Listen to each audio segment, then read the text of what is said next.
Hi, my name is Renata Muni. I will reading a short story. The title of this story is What Kind of Mother by Danielle Barr. The day my daughter died, I became the villain of my own life story. When your child dies of cancer, there are fundraisers and flower delivery fans and friends taking shifts, sitting up with you through the long black nights and washing your hair. When your child dies and it's your fault, there are no homemade kettlers filling your freezer, no one to hold your hair back, and as a great vomit rocks your body through the early morning hours, videos and yellow from the lack of meal trains organized on your behalf. There are half-hearted assurances and crept in oaths that you did nothing wrong, but no one holds your hand as you through desperate and empty. Behind to a small casket, upturned palms rest heavily empty. Because what kind of mother? What kind of mother lets her daughter die? What kind of mother? And who was born with a full head of chilly red hair. It's a girl, Chip cried, a tear coursing down his cheek, tying the grin from his chronic but now long forgotten aversion to blood.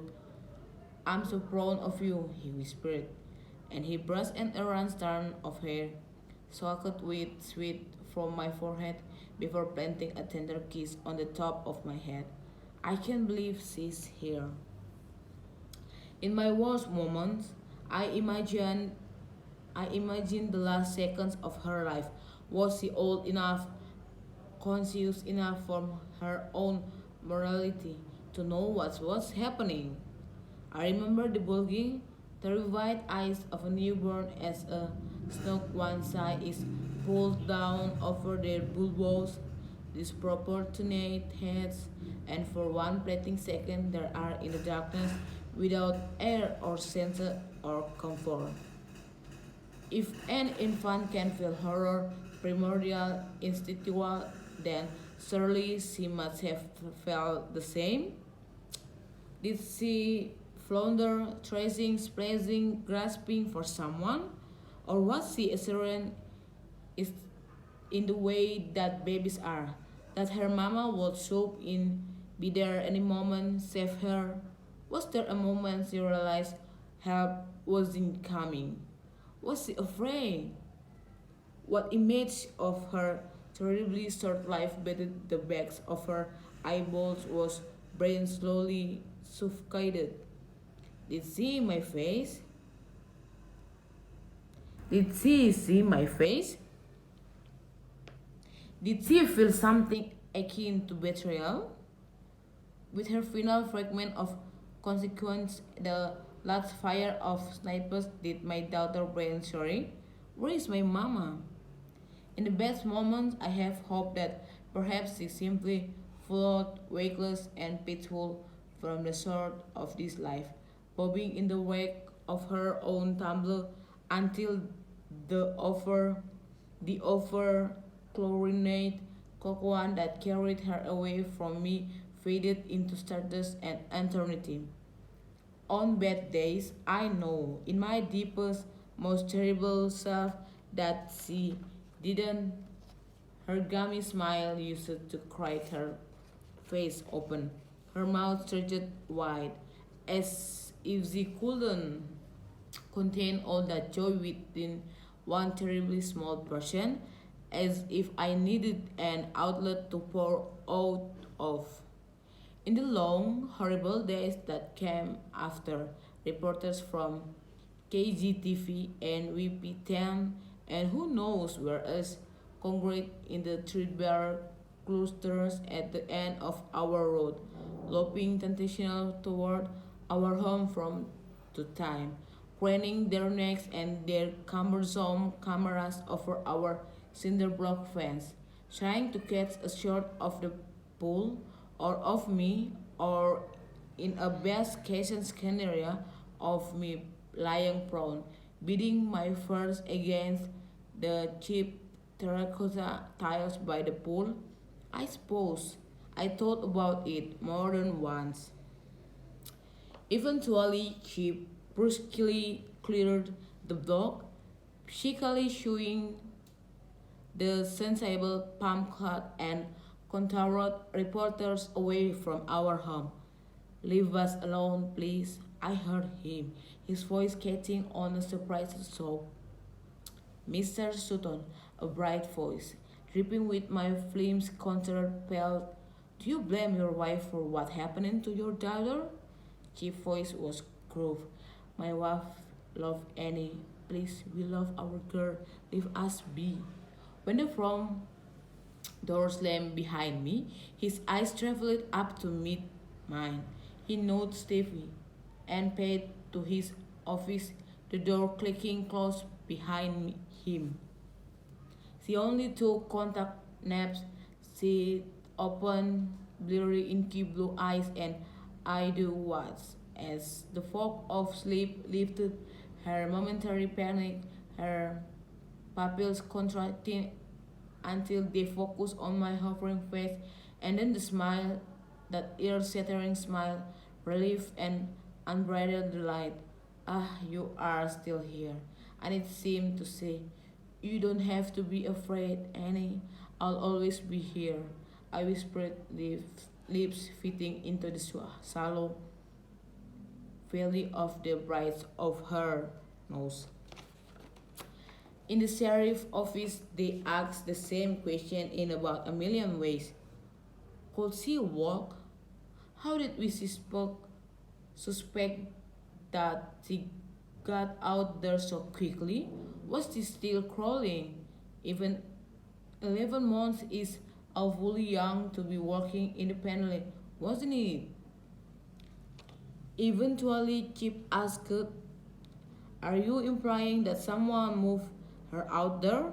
Are you trying to ask if someone put her out there on purpose?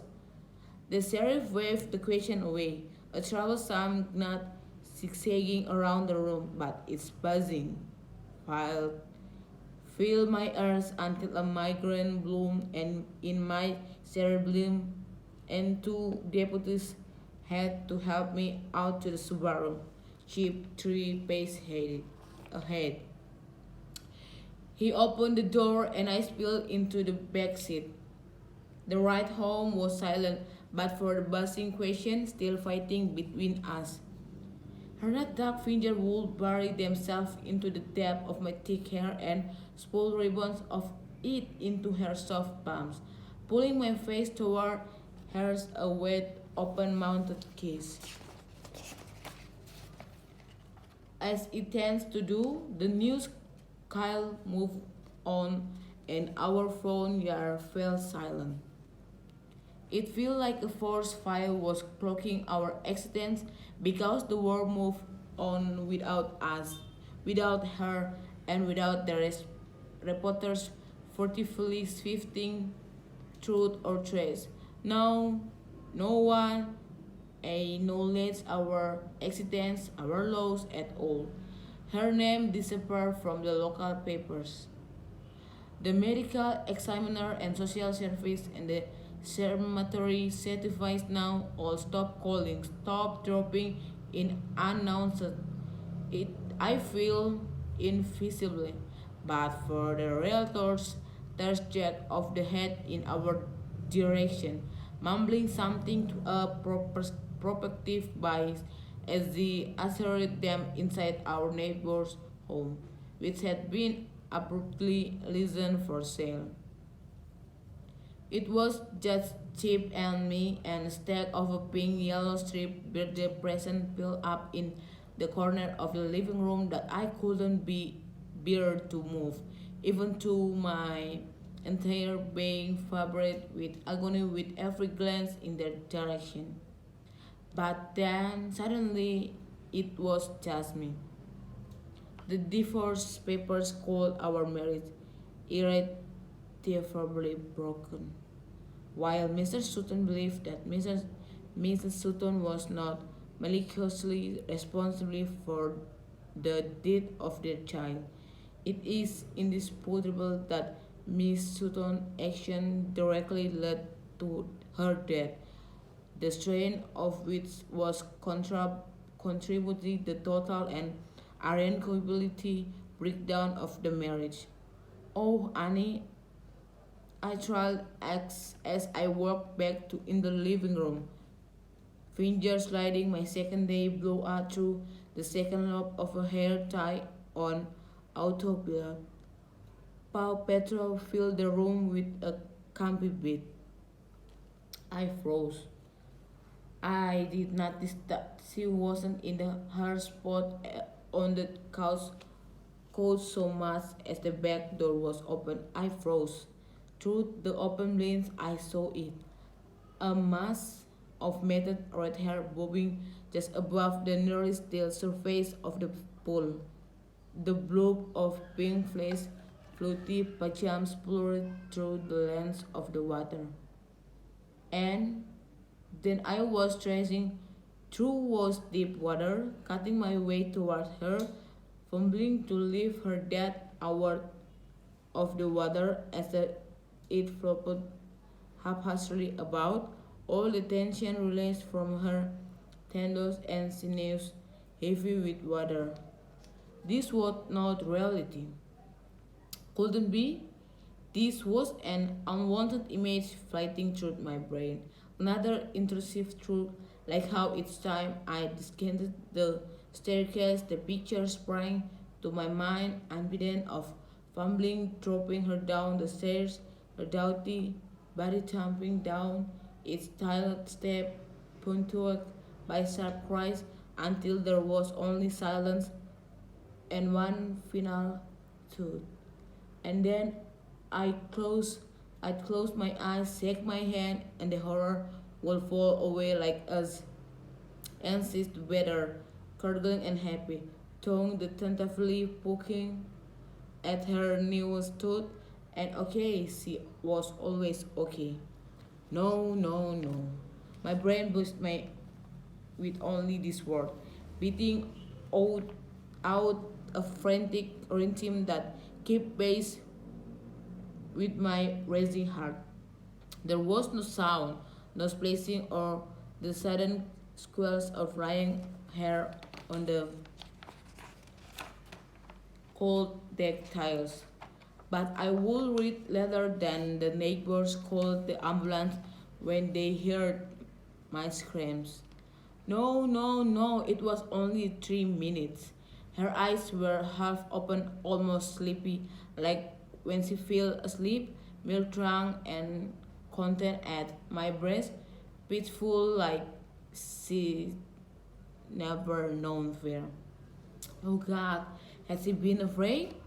But she was horrifically still. I knew even as I slammed my palms again, her sternum to the beat of staying alive, like the taught us in our parenting classes. She was still gray in the way the stillborn sun. I do deliberate as a teenager had been. You're going to hell. My grandmother had spat as a sob over his fragile body, with its hazy skin already beginning to sap. Completely thin, devoid of a subterranean current of moving blood flooding his face. God is poisoning you. She called over her shoulder as the slammed the wardrobe door shut behind her. The pyramid peeled me over like a second skin. My finger raked the air, reaching for her oh even as the frenetic scan unfolded around me, like one of those double time shoots of traffic moving through an interaction. Cars pull into nothing but for their tolling streaking out behind them like the tail of a comet. No, no, no. My therapist's office is dimly lit and layered with essential oil difference sending up gentle puff of lavender scented clouds down filled through pillows and a tinkly Buddha water fountain. It's indeed to be shooting, but it feels more patronic against a fluffy stuffed animal took self through pricking my eyelids. It seems exceptionally cruel for CPS to mandate my presence here now that I have no chill. Doc- Dr. Linda nods and smiles certainly from time to time, but mostly I sit and cry more than I say anything of note.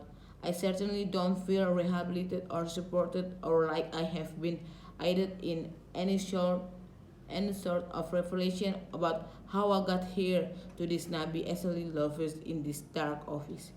Today I'm angry. That's normal, Dr. Linda says. Today I run and I cry and she nods and smiles and says, go on. What is that in true crime shows? As a victim lays clinging to life, they use their last brains to name their killer? Is it that begins burn in our bloodstream even after the rest of our humanity has been fled from us bonus? Is lying blame more powerful than anything else, everything else?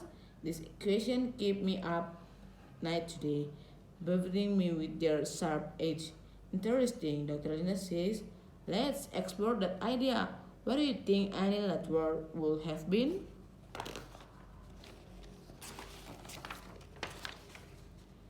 I'm momentarily paralyzed by the exercise. Annie had only learned one word. She said, my voice is raw and the words taste so bitter I spit them out, Mama. Thank you.